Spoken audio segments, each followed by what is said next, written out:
It's no big deal, right? Costco has a membership fee and all. So it really helps out. Sarah tries to drag me along for her shopping trips, just because she wants to go. Her attitude, only thinking of what benefits her, irked me so much that I repeatedly refused. But she just keeps insisting it's no big deal, making no progress in the conversation. Eventually, she even starts planning the day as if I've already agreed to go, despite my clear refusal. Sure, when should we do it? Thomas, my husband, suddenly joins the conversation and astonishingly agrees with Sarah, leaving me dumbfounded by his response. Hey, what are you thinking? That's Sarah, you know. She's definitely going to make us pay again. I'm planning to get back at her this time. It seems Thomas has some plan in mind to deal with Sarah's behavior. He's plotting some incredible revenge, but only if Sarah acts as shamelessly as she always does. I decided to go along with Thomas's strategy. I am Mary. This year, my child started kindergarten, and I've been busy with their education and neighborhood socializing. Luckily, most of the mom friends are kind, helping with various things about our kids and giving parenting advice. I try to help out when I can, feeling good about the strong relationships I've built. Except for one of the mom friends. Her name is Sarah. She's the only one who often needs help from me and others, claiming to be a self-proclaimed baby. She hardly ever reciprocates the help. For example, when the mom friends plan to eat out, she somehow appears and joins us often. That's not a big deal, but her attitude towards other people's food is. Can I have a bite? She often asks this. I don't have much cash on me today. She hints at wanting us to treat her. Other mom friends have shared similar experiences, feeling the same way about her. When I go shopping by car, she often appears, persistently asking for a ride. I don't mind if we are going to the same place, but Sarah is just too brazen. I rushed out and forgot my wallet. What will you do? Go back to get it? No, it's too embarrassing now. Can I pay you back later? When I take her shopping, it always ends up like this. She forgets her wallet, or leaves her card and makes excuses, never pulling out her wallet. She says she'll pay back later, but Sarah hardly ever does. Even when I show her the receipts and press her, she makes excuses like not having money or asking to wait until payday. You're really strict about money, Mary. Finally, when I confronted her directly, even involving Sarah's husband, that's what she said. Sarah's husband is reasonable and pays me back while apologizing. But Sarah herself shows no remorse and doesn't care. It may seem like a few dollars, but these incidents add up to a significant amount every month. It's stressful to have to go through all this every time I shop, trying to get reimbursed. It would be best to refuse her at the outset, but Sarah uses her child to manipulate the situation. Our kids are close, and she makes plans with my child before asking my permission. It's hard to say no when she uses the children, and I can't ask my young son not to be friends with her. Other mom friends sympathize, but it seems they also prefer to keep their distance from Sarah. Hey, can you go shopping for me instead? What? Why? That mom friend I told you about is being persistent. Just tell her no clearly. I tried discussing it with Thomas, but he didn't take it seriously, not knowing Sarah's character. He said children are children, parents are parents, and even told me to be more assertive.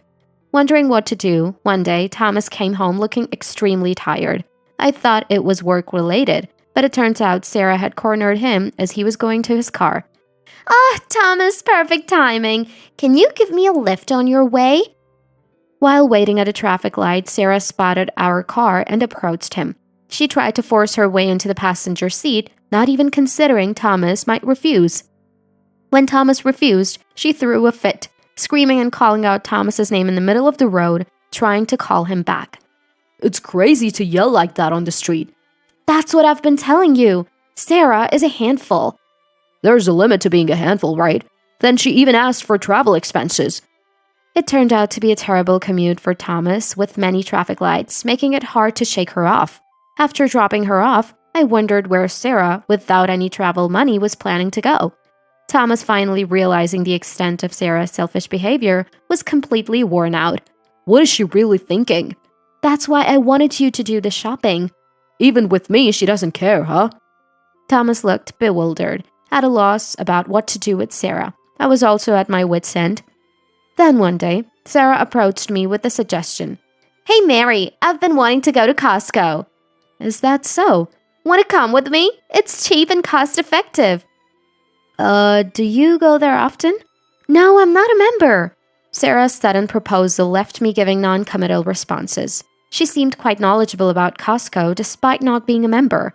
Thomas is a Costco member, and we occasionally shop in bulk, so I was aware of it. However, I had no intention of taking Sarah shopping with me. I just nodded along, thinking she was probably after my wallet. Let's go, Mary. You're a member, right? I am not a member. Oh, then Thomas? That's fine too, and I'd like a ride in your car. Why do you know about that? I got a ride from Thomas the other day. I saw Costco shopping bags in the car. Hearing this, I couldn't help but grimace and exclaimed, "Oh, wow. Non-members can't even pay at Costco, right?" So just leave the checkout to me. I'll pay you back later. You hardly ever pay back. It'll be fine this time, right? Even though I doubted her intentions, Sarah, as usual, spoke to my child. Can we go shopping together? She asked, and my son cheerfully agreed. Then, the kids can stay with my husband. We haven't agreed to go yet.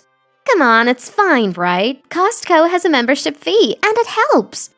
I repeatedly refused Sarah, who only thinks of her own benefit, even telling her not to make promises using the children. But she wouldn't listen and started planning the day as if I had agreed. What's this about? Oh, Thomas, we were just about to make plans to go to Costco together. Sure, when should we do it? Thomas, who had come to pick me up, astonishingly agreed with Sarah, leaving me doubting my ears. Sarah happily ran to Thomas and quickly made plans to go to Costco the following weekend. After Sarah left, I nudged Thomas and couldn't help but complain. Hey, what are you thinking? That's Sarah, you know. I know, but she said she'd bring money, right? That's definitely a lie. She's going to make us pay again. I plan to get back at her this time. Thomas seemed to have something in mind to deal with Sarah's actions. Feeling anxious, I laughed when I heard this plan. He's plotting an incredible revenge, but only if Sarah acts as shamelessly as she always does. Plus, if this could make Sarah stay away from us, I found myself gratefully going along with Thomas's plan. Finally, the day to go to Costco arrived. Sarah, in a good mood from the morning, hopped into our car as if it was natural and asked me if I had forgotten anything. Did you make sure to bring your wallet? It'd be a problem if you forgot it. Aren't you the one who often forgets? Don't worry, I've got it. I was irritated by Sarah's words, but Thomas replied to her cheerfully. Normally, I would have asked her to show her wallet right there, but I held back, thinking of Thomas's plan. Sarah seemed well aware of Costco's system, knowing that only members can make payments. She probably knew that shopping there would inevitably lead to Thomas paying. This would allow her to push the payment onto us as usual. And even if she forgot her wallet later, she wouldn't have to pay. Sarah's intentions were clear, and Thomas seemed to understand them too. Sarah cheerfully headed into the store, quickly placing a basket in the cart and rushing off. Wow, what a great selection! It's hard to choose! Sarah happily stuffed items into the basket as she went along. When I suggested keeping our baskets separate to avoid confusion, she took another cart and continued adding items without hesitation. Thomas whispered to me that Sarah wasn't even looking at the prices, which made me laugh. Clearly, Sarah had no intention of paying, so we decided to go through with Thomas's plan. That was fun! Oh, Mary, is that all you're buying? Yeah, we still have stock at home and we can always come back. Really? Invite me again next time. I swallowed the words, I didn't invite you this time, and we lined up at the farthest register. As we watched the crowded registers, Thomas took out his wallet and Sarah opened her bag. I watched closely as Sarah, rummaging through her small bag, predictably exclaimed, "Oh? Oops, sorry, I think I forgot my wallet." Even though you said it was fine in the car? I'm sorry, okay? Can I pay you back later? Sarah's basket had much more stuff than ours, seemingly worth about $200 to $300, but she showed no concern about the amount in her wallet. Without mentioning paying back later at home, it was clear she had no intention of paying. Thomas and I exchanged glances and nodded. "Oh, really? Sorry, I think my parents are calling." I said this, handed my basket to Thomas, and stepped away from the line, hiding near a nearby shelf to watch them. Sarah seemed unconcerned, chatting with Thomas. It's a shame you forgot your wallet after buying so much. Really a shame, but it's great to have a friend who'll pay for me. Oh, I forgot to buy something. Can you wait here in line for me? I guess I have to, but don't make me wait too long. Pacifying the dissatisfied Sarah, Thomas also stepped out of the line. Sunday mornings are especially busy at Costco, so as soon as Sarah turned to the register, she disappeared into the crowd. What now? I wonder. With a cart full of stuff, she can't just say she's not buying it, right? Exchanging these words and a wry smile from behind the shelves, we headed to the farthest register on the opposite side. Watching Sarah, she seemed to be slowly passing her place in line to the people behind, waiting for us. On a busy Sunday morning with many people planning to have lunch there, it was unlikely for her to spot us from afar. We paid and left the store first. Getting into the car, we waited for a bit. Just as we were about to inform her, I saw a message from Sarah on my mobile phone. Hey, still? Come on, don't make me wait too long. Can't believe she's still in line without her wallet. Maybe it's time to tell her the truth and ask her to come back to the car. Yeah. We laughed, seeing that she was still diligently waiting. I wondered what she would have done if we didn't have enough money to pay for all the stuff she bought. As expected, when we told her we were already done with checkout and back at the car, an infuriated Sarah called us. Hey, what are you thinking? I haven't finished shopping yet.